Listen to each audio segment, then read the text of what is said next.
सभी छात्रों को जय हिंद। और मैं देवेश आपके बीच एक बार फिर से एक नई क्लास के साथ प्रैक्टिस सेशन हम लोग स्टार्ट कर चुके हैं और आज उसकी तीसरी क्लास होगी हमारी। तो जैसा कि उत्तर प्रदेश लेखपाल को लेकर के परीक्षा की डेट को लेकर के अभी भी काफ़ी संशय बना हुआ है, लेकिन फिलहाल यूपी पेट की डेट क्लियर हो चुकी है जो कि 18 सितंबर को एग्ज़ाम की डेट बताई गई है।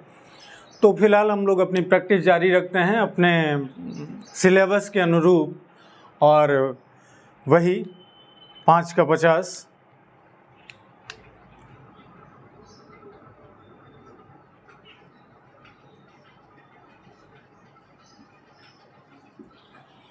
तो 5 का 50 बोले तो 5 क्वेश्चन में 50 क्वेश्चन बना देने हैं। और देखते हैं आज का पहला क्वेश्चन क्या है हमारा। तो जैसा कि आज का पहला क्वेश्चन है,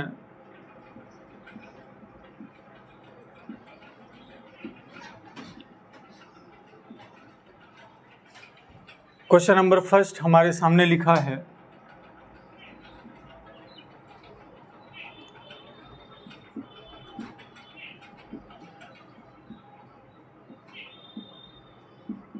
वर्तमान में देश का सहकारिता मंत्री कौन है। क्वेश्चन लिखा है आपके सामने, वर्तमान में देश का सहकारिता मंत्री कौन है। ये नया पद बनाया गया था अभी हाल ही में। अगर इस प्रश्न का हम जवाब ढूंढेंगे तो जो व्यक्ति देश का गृह मंत्री है वही व्यक्ति देश का सहकारिता मंत्री है। सहकारिता का मतलब जितने भी मंत्रालय हैं सबके बीच में तालमेल बना रहे, तो उस तालमेल को बैठाने के लिए रंगा और बिल्ला की जोड़ी जो चल रही है उसमें अमित शाह इस समय देश के सहकारिता मंत्री हैं। चलिए, अगर आपसे पूछा होता मान लीजिए रेल मंत्री कौन है, या पूछा होता खेल मंत्री कौन है, या पूछा होता सूचना और प्रसारण मंत्री कौन है,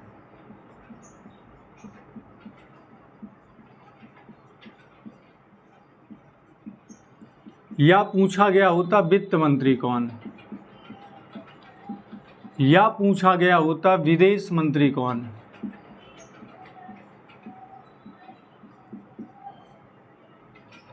अगर इस टाइप से प्रश्न आपके सामने रखे गए होते, या पूछा गया होता कृषि मंत्री कौन है, या पूछा गया होता कानून मंत्री कौन है, या पूछा गया होता परिवहन मंत्री कौन है,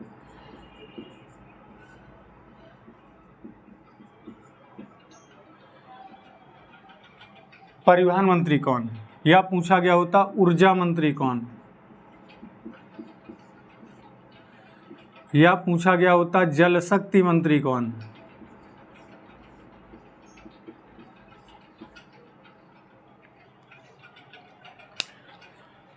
मान लीजिए अगर ये प्रश्न आपके सामने होते तो हम जवाब क्या देते।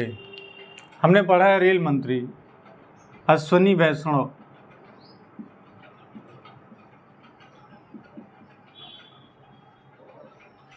रेल मंत्रालय के अलावा इनके पास एक दूसरा मंत्रालय भी है। कमेंट बॉक्स में आप जरूर बता दीजिएगा कि दूसरा मंत्रालय कौन सा है इनके पास। खेल मंत्री और सूचना और प्रसारण मंत्री दोनों एक ही व्यक्ति है।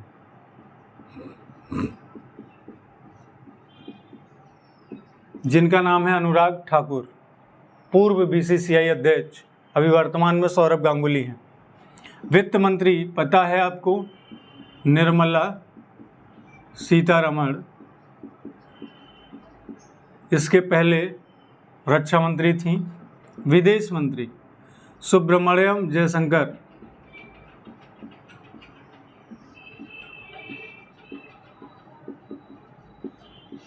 पूरे मंत्रालय में सबसे एजुकेटेड पर्सन यही हैं, आईएफएस से रिटायरमेंट हुए हैं। वर्तमान में विदेश मंत्री हैं। और जब यूक्रेन में भारतीय फंस गए थे तो ऑपरेशन गंगा चलाया गया था, जिसके तहत इन्होंने काफ़ी सहयोग किया था। कृषि मंत्री कौन है? नरेंद्र सिंह तोमर। कानून मंत्री किरण रिजिजू। परिवहन मंत्री नितिन गडकरी। ऊर्जा मंत्री राजकुमार सिंह। और जल शक्ति मंत्री गजेंद्र सिंह शेखावत।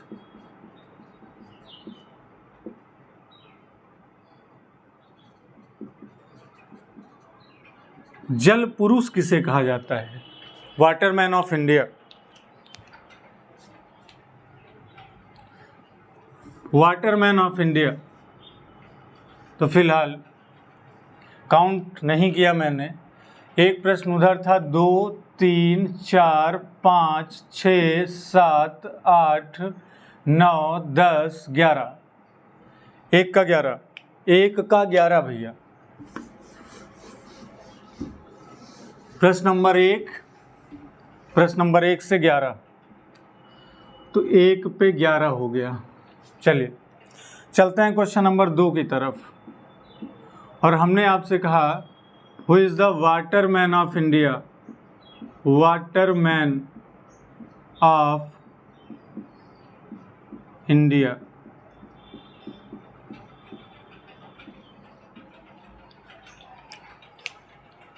जल पुरुष के नाम से किसे जाना जाता है? इनका एक एनजीओ भी चलता है, बहुत ही अच्छा, काफ़ी अवार्ड भी पा चुके हैं। राजेंद्र सिंह।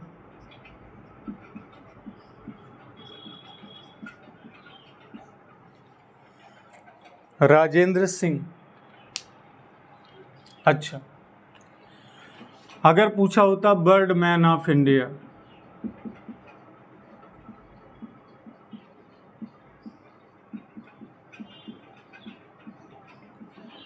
या पूछा होता मेट्रो मैन ऑफ इंडिया,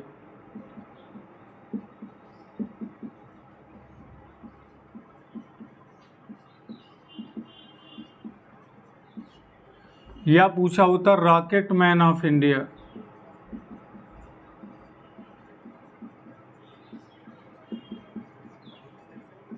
या पूछा होता मिसाइल मैन ऑफ इंडिया,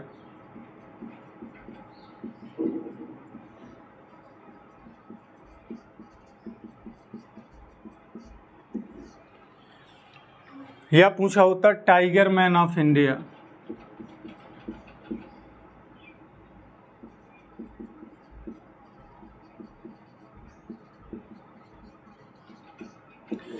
तो भाई साहब क्या जवाब देते?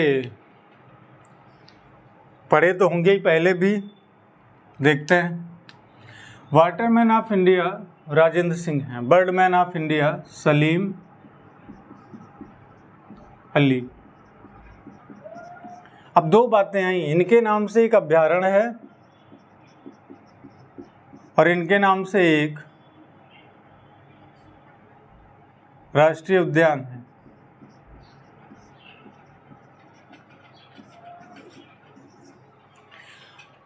सलीम अली राष्ट्रीय उद्यान कहाँ स्थित है और सलीम अली अभयारण्य कहाँ स्थित है? सलीम अली पक्षी अभयारण्य। बर्ड सेंचुरी कहाँ है और नेशनल पार्क कहाँ है इनके नाम से? देखते हैं अभी आगे। Metro man of India E Sreedharan. Rocket man of India, rocket man अभी पद को छोड़ के चले गए हैं, इसरो के चेयरमैन थे, क्या नाम है? रंगा ने काफ़ी फोटो खिंचवाई उनके साथ। डॉक्टर के सिवान। अब इसरो का चेयरमैन कौन है वर्तमान में? यही है कि हट गए हैं? इसरो के चेयरमैन यही हैं अभी। इसरो की स्थापना 15 अगस्त 1969। इसरो का मुख्यालय बंगलौर। इसरो का पूरा नाम Indian space research organisation. ISRO का हेडक्वार्टर बंगलौर, हेडक्वार्टर हो गया था बंगलौर, इसीलिए बंगलौर को हम स्पेस सिटी कहते हैं। स्पेस सिटी यानी अंतरिक्ष का शहर बंगलौर को। फिलहाल बात हो रही थी मिसाइल मैन ऑफ इंडिया की, ये सबको पता है, APJ, doctor APJ Abdul Kalam. Tiger man of India, tiger man of India Kailash संगला।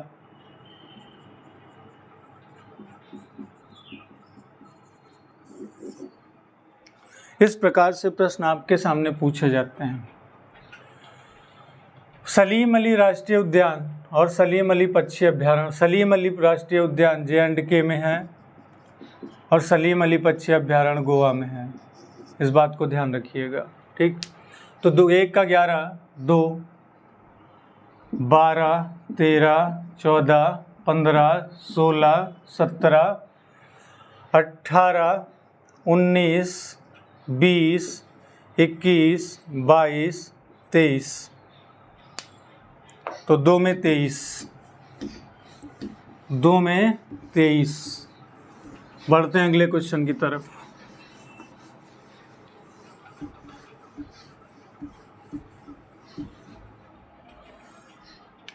दो में 23। अब आते हैं तीसरे प्रश्न की तरफ। क्वेश्चन नंबर 3 आपके स्क्रीन के सामने। क्वेश्चन नंबर 3 आपके स्क्रीन के सामने लिखा है,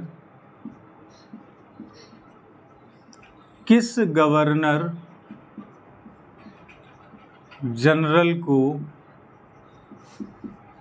भारत में स्थानीय स्वशासन का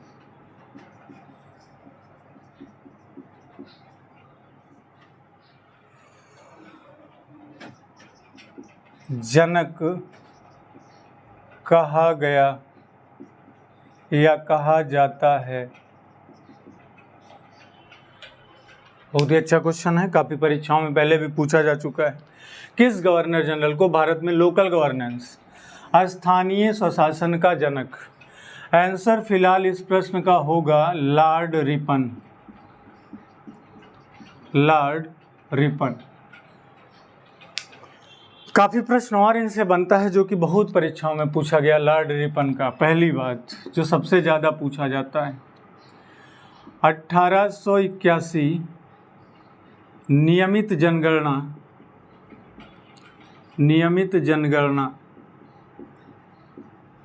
यानी 10 साल के अंतराल पे जो भारत में नियमित जनगणना की शुरुआत हुई थी वो इन्हीं के शासनकाल में हुई थी, 1881 में। दूसरी बात, समाचार पत्रों पर प्रतिबंध लगा दिया गया था और वो प्रतिबंध लगाया गया था वर्नाकुलर प्रेस एक्ट के तहत। तो वर्नाकुलर प्रेस एक्ट पर प्रतिबंध समाप्त किया था। लगाया किसने था? इनसे पूर्व लॉर्ड लिटन ने लगाया था, लेकिन समाप्त किसने किया? इन्होंने। और ये वर्नाकुलर प्रेस एक्ट क्या था? समाचार पत्रों से संबंधित था, कोई भी भारतीय समाचार पत्र नहीं छाप सकता। लॉर्ड रिपन ने हटाया था, उन्होंने लगाया था। उसके अलावा प्रथम फैक्ट्री अधिनियम,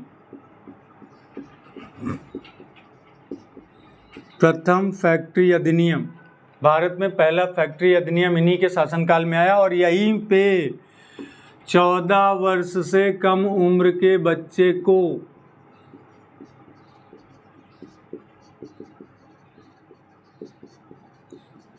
काम करने पर रोक, ये इसी में जोड़ा गया था। बाद में इसको हमने लाके कहाँ जोड़ा है? मौलिक अधिकारों में। कौन से मौलिक अधिकार में? इसी चीज़ को उठा के आपने ला करके संविधान में जोड़ा है। और संविधान में कहाँ जोड़ा है? संविधान में हमारे जुड़ा है आर्टिकल नंबर 24 में। आर्टिकल नंबर 24 सेम बात यही कहता है कि 14 वर्ष से कम उम्र के बच्चे को किसी भी फैक्ट्री कारखाने में काम करने पर रोक है। ऐसा आर्टिकल 24 के तहत कानून बनाया गया, ये जुर्म है। तो प्रथम फैक्ट्री अधिनियम भी रिपन साहब के शासनकाल में आया था। इसके अलावा लॉर्ड रिपन को भारत का उद्धारक कहा गया है।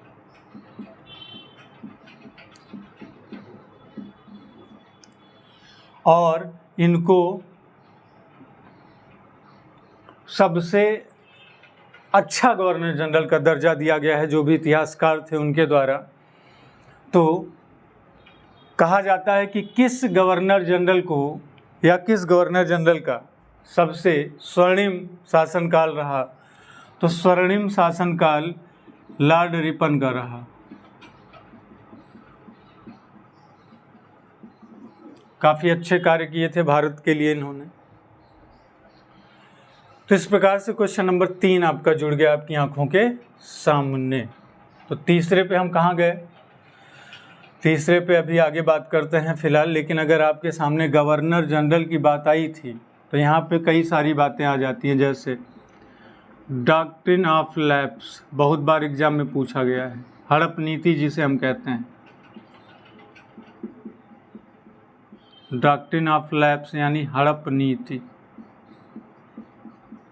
ठीक, यह आता है सहायक संधि यानी सब्सिडरी अलायंस, ये भी बहुत पूछा गया है।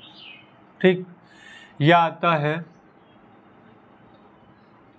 अस्थाई बंदोबस्त प्रणाली, परमानेंट सेटलमेंट, अस्थाई बंदोबस्त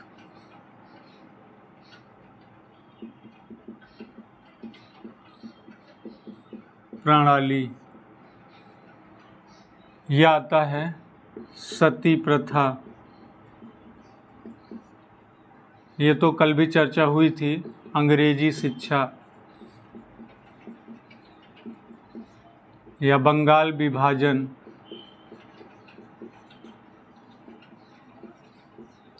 इस प्रकार से अगर प्रश्न आ जाए तो हड़प नीति, हड़प नीति पे आपका जवाब क्या जाएगा? हड़प नीति पे आपका जवाब जाएगा लॉर्ड डलहौजी, डलहौजी। और हड़प नीति ही नहीं, रेलवे, डाक व्यवस्था, सार्वजनिक विभाग,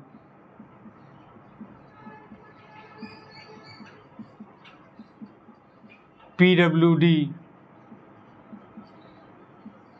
इसके अलावा सिविल सेवा परीक्षा में 23 से 21 या 21 से 23 वहाँ पे एज का डिफरेंस इन्होंने ही लाया था। तो इस प्रकार से डलहौजी से संबंधित सहायक संधि, सब्सिडरी अलायंस, ये लॉर्ड वेलेज़ली ने लाया था। लॉर्ड वेलेज़ली, लॉर्ड वेलेज़ली के ही शासनकाल में टीपू सुल्तान की मृत्यु हुई थी। चतुर्थ आंग्ल मैसूर युद्ध 1799, श्रीरंगपट्टनम, वहीं पर समाधि स्थित है टीपू सुल्तान की, जो कि हैदर अली का बेटा था और मैसूर का शासक था। अस्थाई बंदोबस्त प्रणाली, परमानेंट सेटलमेंट, रैयत वाली, महलवाड़ी, इसको लाने का श्रेय जाता है लॉर्ड कार्नवालिस को। Lord Cornwallis Uttar Pradesh PCS के एग्जाम में काफ़ी पहले पूछा गया था। एकमात्र गवर्नर जनरल जिसकी समाधि भारत में है, एकमात्र लॉर्ड कार्नवालिस। इनकी समाधि है उत्तर प्रदेश के गाजीपुर जिले में।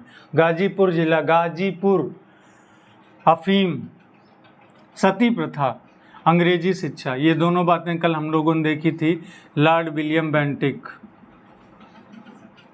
बंगाल विभाजन 1905 में हुआ था, खूब पढ़ा है आपने, लॉर्ड कर्जन।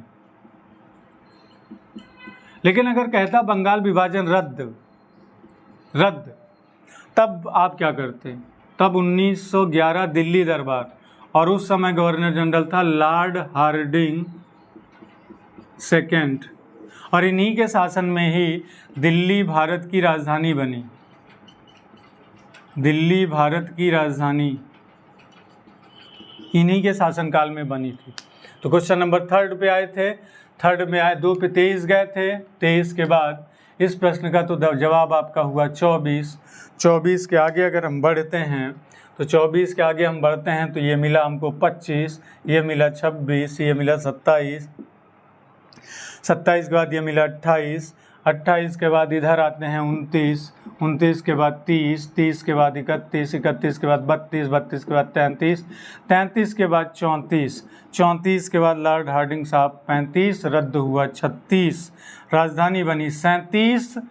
इसके अलावा उद्धारक और स्वर्णिम इनको कहा गया रिपन साहब को। 38 डलहौजी, 39 रेलवे, डाक 40, सार्वजनिक विभाग 41, PWD 42। तो 3 पे हम पहुंच गए 42। बाकी जो ओरली बोला होगा उसको जोड़ देंगे तो हो जाएगा 50। तो फिलहाल लिखित रूप से हम 3 पे आए हैं 42। चलते हैं थोड़ा सा आगे की तरफ और नेक्स्ट क्वेश्चन देखते हैं।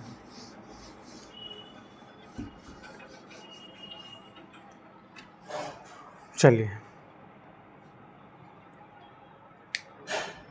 अगला प्रश्न लिखा है क्वेश्चन नंबर 4। क्वेश्चन नंबर 4 पे लिखा है गदर पार्टी की स्थापना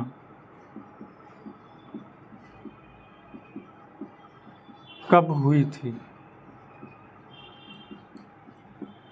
गदर पार्टी की स्थापना कब हुई थी? गदर पिक्चर कब बनी थी?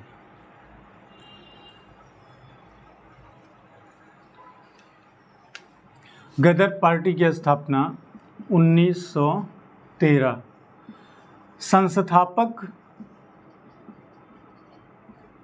संस्थापक लाला हरदयाल। इनके साथ काशीराम भी शामिल थे। हाँ, काशीराम वही काशीराम जिन्होंने बसपा का गठन किया था, BSP बहुजन समाज पार्टी। और इसका मुख्यालय सैन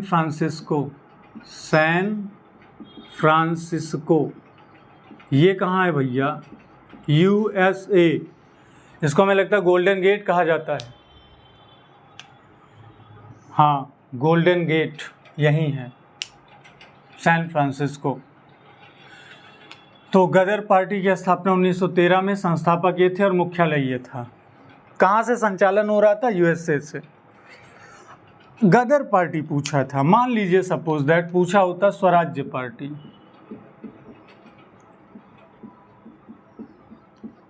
ठीक, या पूछा होता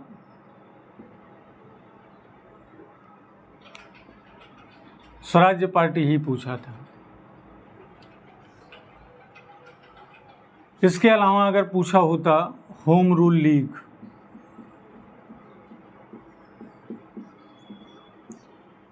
या पूछा होता आपसे फॉरवर्ड ब्लॉक,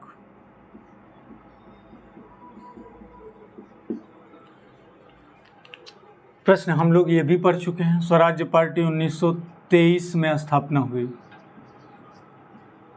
2 व्यक्ति थे, एक तो सुभाष चंद्र बोस के गुरु थे जिनका नाम है चित्तरंजन दास। ये सुभाष चंद्र बोस के गुरु हैं भैया। सुभाष चंद्र बोस की माता का क्या नाम था? प्रभावती। सुभाष चंद्र बोस का जन्म कहाँ हुआ था? कटक, उड़ीसा महानदी के किनारे। उनका जन्म नहीं, मतलब कटक शहर स्थित है। चित्तरंजन दास और मोतीलाल नेहरू ने। मोतीलाल नेहरू किसके पिता थे? इंदिरा गांधी के? नहीं, इंदिरा गांधी के पिताजी के, पंडित जवाहरलाल नेहरू के। Home rule league 1916। देखिए, होम रूल लीग 2 पार्ट में थी। पहले बनाई थी बाल गंगाधर तिलक ने। बाल गंगाधर तिलक ने अलग बनाई और एनी बेसेंट ने अलग बनाई। पहले किसने बनाई? पहले बाल गंगाधर तिलक ने बनाई, ध्यान दीजिएगा। Forward block 1939। पट्टाभ सीधा रमैया, महात्मा गांधी की बकचोदी की वजह से सुभाष चंद्र बोस को जानबूझ के हरा दिया गया और उन्होंने फिर अपना एक अलग संगठन खड़ा किया जिसका नाम था फॉरवर्ड ब्लॉक। तो सुभाष चंद्र बोस। बात कर रहे थे 3 पे 42, चलिए 4 पे आते हैं। 4 पे 43, 44, 45, 46, 47, 48, 48 के बाद 49, 50 और अगला अलग से जोड़ेंगे तो 51। इधर 2 पार्ट में क्वेश्चन है तो एक यहाँ पे लाएंगे तो 52, मतलब सपोज दैट 4 पे 50 कंप्लीट कर चुके हैं, 5 पे 50 करना था। तो कुल मिला करके आज का सेशन ख़त्म। फिर से मिलते हैं आपके सामने अगली क्लास में 5 के 50 के साथ, एक नए टॉपिक, एक नए सब्जेक्ट के साथ। तो इस तरीके से आपका रिवीजन चलता रहेगा। सभी अभ्यर्थी जुड़े रहें।